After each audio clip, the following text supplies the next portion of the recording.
ओम शांति। मैं गुण मूर्त आत्मा,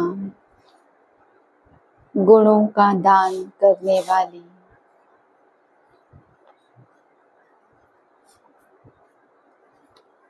आज बाबा समझाते बच्चे अपनी याद को पक्का करने के लिए सुबह सुबह ठंडी हवा में टहल के याद करो। बाबा कहते जरूरी नहीं बाप के कमरे में आकर ही बैठना है, चलते फिरते छत पर भी टहल सकते हैं। टहलते हुए अपनी याद को मजबूत करना है, क्योंकि बाबा कहते हैं तुम्हें अपने चाचा मामा काका सारे संबंधी याद रहते हैं, केवल मैं क्यों भूल जाता हूँ। बाबा कहते जो तुम्हें विश्व का मालिक बनाते तुम उसको भूल जाते हो, बाकी सारे बच्चे परिवार आदि सब याद रहता है और मुझे क्यों भूल जाते हो। फिर बाबा समझा रहे कि बच्चे तुम्हें पुरुषार्थ करना है कि तुम श्री कृष्ण जैसे बच्चे को गोद में ले सको। बाबा कहते हैं कोई बड़ी बात नहीं है, परंतु पुरुषार्थ तो करना पड़े ना।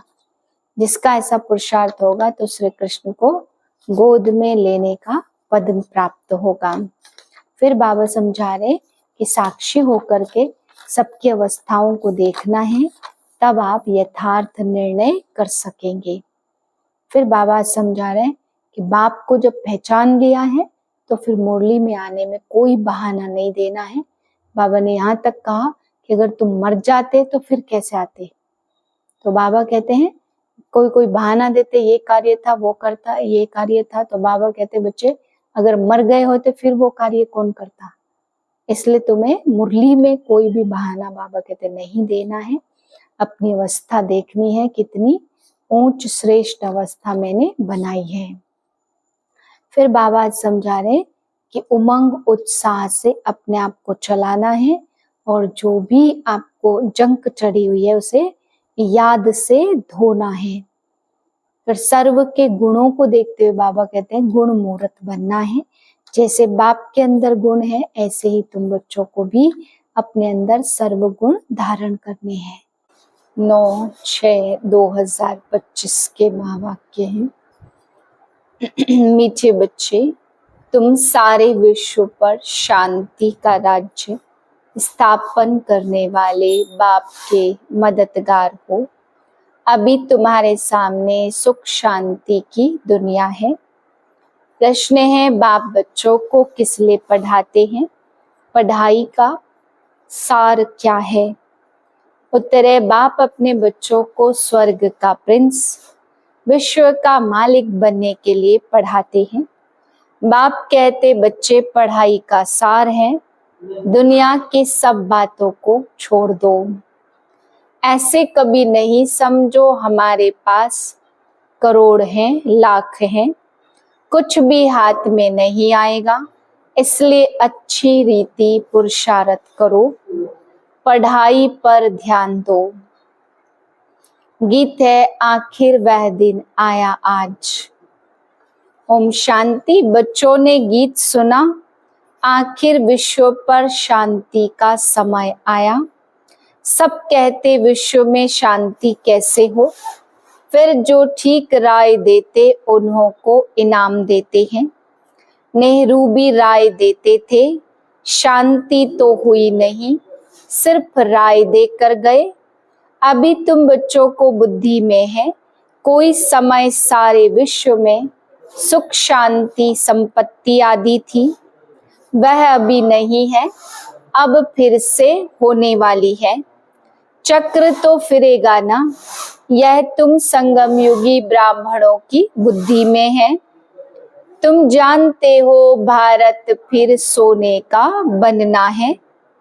भारत को ही गोल्डन स्पैरो, सोने की चिड़िया कहा जाता। बल महिमा तो करते परंतु सिर्फ कहने मात्र।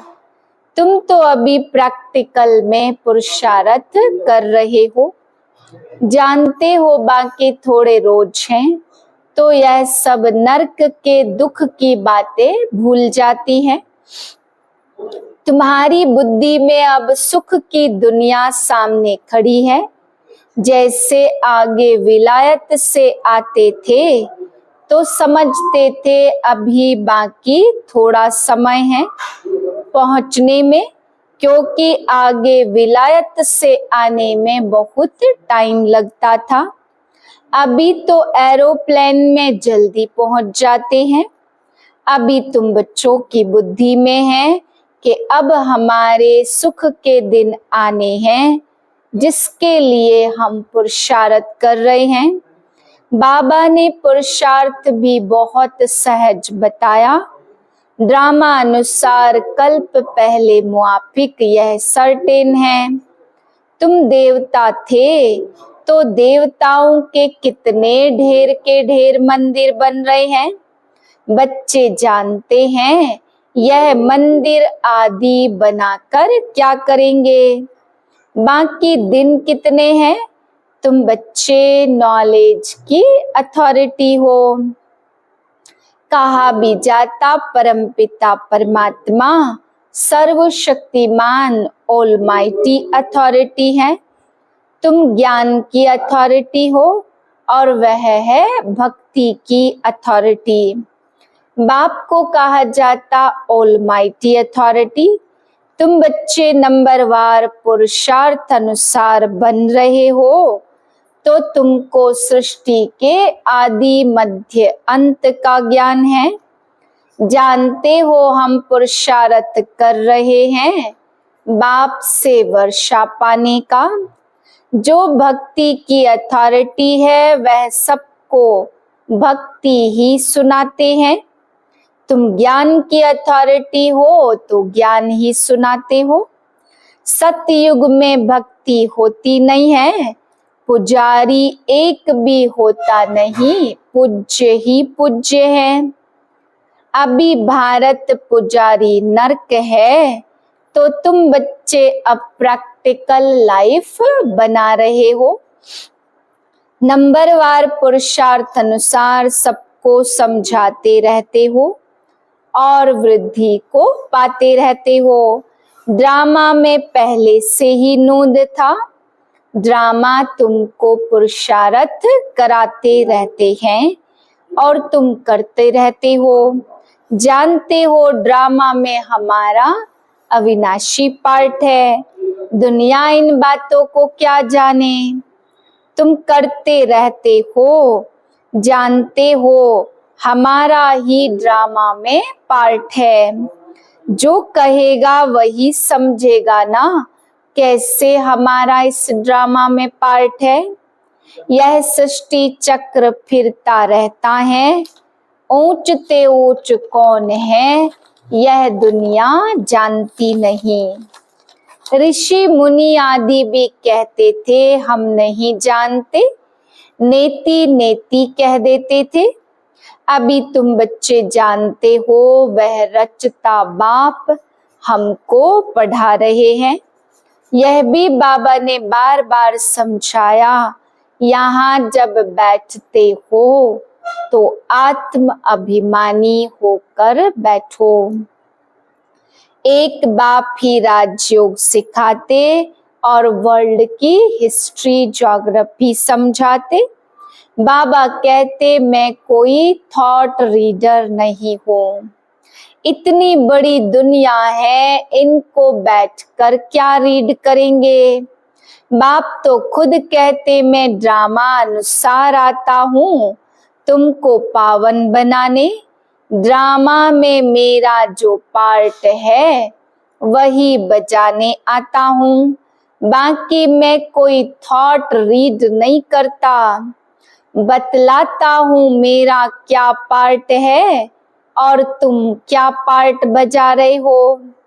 तुम यह नॉलेज सीख कर दूसरों को सिखला रहे हो।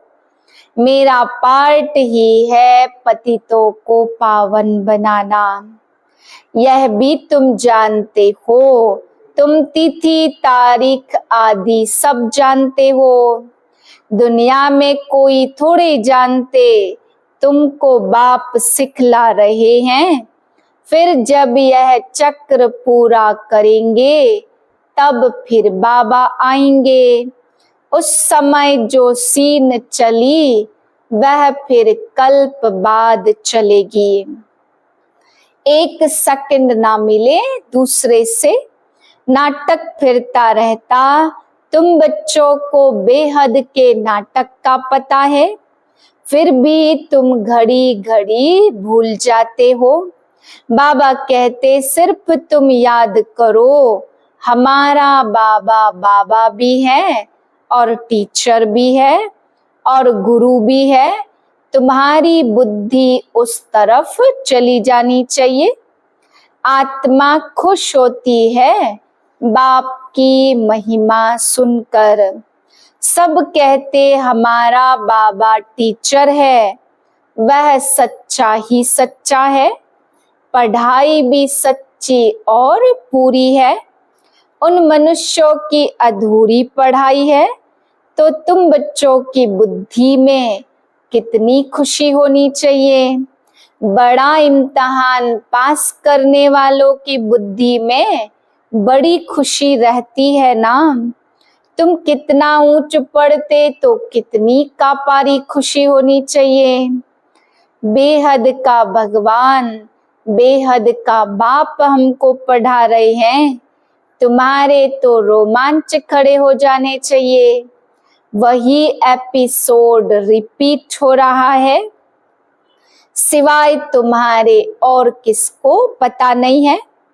बच्चे कहते बाबा तूफान बहुत आते हैं, हम भूल जाते। बाबा कहते तुम किसको भूल जाते हो। बाप जो तुमको डबल सिरताज बनाते, विश्व का मालिक बनाते, उसको तुम कैसे भूलते हो। दूसरे तो किसको नहीं भूलते, स्त्री, बाल, बच्चे, चाचा, मामा, मित्र, संबंधी सब याद रहते। बाकी इस बात को तुम भूलते क्यों हो। तुम्हारी युद्ध इस याद में है, जितना हो सके याद करना है। बच्चों को अपनी उन्नति के लिए सवेरे सवेरे उठकर बाप की याद में सैर करनी है। तुम छतों पर व बाहर पहाड़ी ठंडी हवा में चले जाओ। यहाँ ही आकर बैठना कोई जरूरी नहीं है, बाहर भी जा सकते हो। सवेरे के टाइम कोई डर आदि की भी बात नहीं है। बाहर में जाकर पैदल करो, आपस में यही बातें करते रहो। देखे कौन बाबा को जास्ती याद करता। फिर बताना चाहिए कितना समय हमने याद किया। बाकी समय हमारी बुद्धि कहाँ कहाँ गई। इसको कहा जाता एक दो में उन्नति को पाना। बाकी समय हमारी बुद्धि कहाँ गई, नोट करो कितना समय याद किया। बाबा की जो प्रैक्टिस है वह बाबा बतलाते हैं। याद में तुम 1 घंटा पैदल करो तो भी टांगे थकेंगी नहीं। याद से तुम्हारे कितने ही पाप कट जाएंगे। पुरुषार्थ करते हो, कलयुगी मनुष्यों को तो जरा भी पता नहीं है। तुम ब्राह्मणों की है ही एक मत, जो ब्राह्मण बनते हैं उनकी है श्रीमत।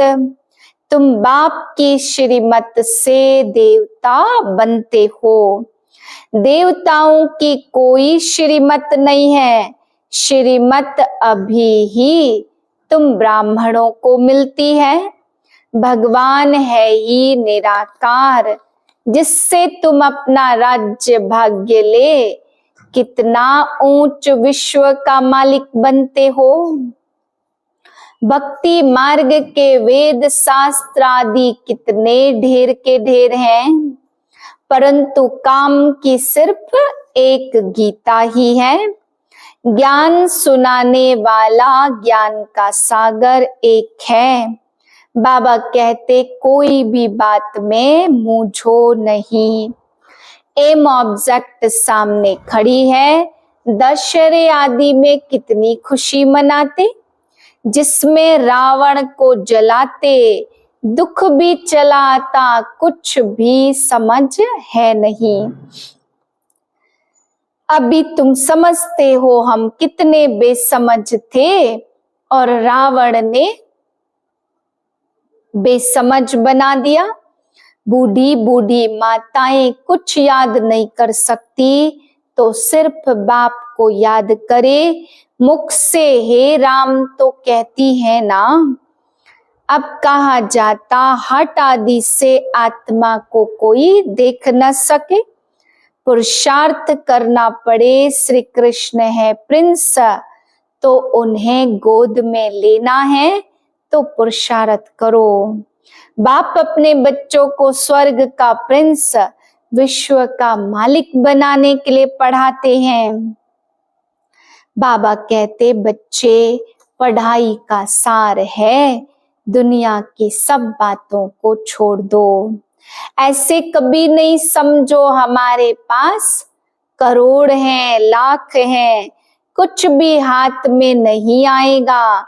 इसलिए अच्छी रीति पुरुषार्थ करो। बाबा के पास आते हैं तो बाप उल्हना देते हैं। 8 मास से आते हो और बाप जिनसे स्वर्ग की बादशाही मिलती है उनसे इतना समय मिले भी नहीं। कहते हैं बाबा फलाना काम था, अरे तुम मर जाते फिर यहाँ कैसे आते। यह बहाने थोड़े चल सकेंगे। बाबा राजयोग सिखा रहे हैं और तुम सीखते नहीं। जिसने बहुत भक्ति की होंगी उनको 7 रोज तो क्या 1 सेकंड में भी तीर लग जाए, सेकंड में विश्व का मालिक बन सकते हैं। यह खुद अनुभवी बैठा है। विनाश देखा चतुर्भुज देखा बस समझने लगा, ओहो विश्व का मालिक बनते हैं। साक्षात्कार हुआ, उमंग आया और सब कुछ छोड़ दिया। यहाँ तुम बच्चों को मालूम पड़ा है बाप आए हैं विश्व की बादशाही देने। बाकी तो दीदार कोई काम का नहीं है। बाबा को पहचान लिया तो पढ़ना शुरू करो तो तुम भी यह बन जाएंगे। पॉइंट मिलती जो कोई को भी समझा सकते हो, बहुत मिठास से समझाओ। शिव बाबा जो पतित पावन है कहते हैं मुझे याद करो तो पावन बन पावन दुनिया के मालिक बन जाएंगे। अब तुम्हारे ऊपर जंक चढ़ी है। अच्छा मीठे मीठे सिकिल दे बच्चों प्रति माता पिता बाप दादा का याद प्यार गुड मॉर्निंग। रूहानी बाप की रूहानी बच्चों को नमस्ते। हम रूहानी बच्चों की रूहानी बाप को नमस्ते। धारणा के लिए पहले पॉइंट, सवेरे सवेरे उठ पैदल करते बाप को याद करो। आपस में यही मीठी रूह रिहान करो कि देखे कौन कितना समय बाबा को याद करता है, फिर अपना अनुभव सुनाओ। दूसरी पॉइंट, बाप को पहचान लिया तो फिर कोई बहाना नहीं देना है, पढ़ाई में लग जाना है और मुरली कभी मिस नहीं करनी है। वरदान सर्व के गुण देखते हुए स्वयं में बाप के गुणों को धारण करने वाले गुण मूर्त भाव। संगम युग पर जो बच्चे गुणों की माला धारण करते वही विजय माला में आते हैं। इसलिए होली हंस बन सर्व के गुणों को देखो और एक बाप के गुणों को स्वयं में धारण करो। यह गुण माला सभी के गले में पड़ी हुई हो। जो जितने बाप के गुण स्वयं में धारण करते हैं उनके गले में उतनी बड़ी माला पड़ती है। गुण माला को सिमरण करने से स्वयं भी गुण मूर्त बन जाते। इसी की यादगार में देवताओं और शक्तियों के गले में माला दिखाते हैं। स्लोगन है, साक्षीपन की स्थिति ही यथार्थ निर्णय का तख्त है। आज की पॉइंट है, अंतर्मुखी होकर कार्य करने से विघ्नों से, व्यर्थ संकल्पों से बच जाएंगे और समय भी बहुत बच जाएगा। जो अंतर्मुखी रहते उनमें स्मृति की समर्थि भी आती और आत्मा रूपी नेत्र पावरफुल बनता जाता, जिससे यदि कोई भी विघ्न आने वाला होगा तो यह महसूसता आएगी कि आज कोई पेपर होने वाला है, और जितना पहले से मालूम पड़ता जाएगा तो होशियार होने के कारण सफलता को पालेंगे। ओम शांति।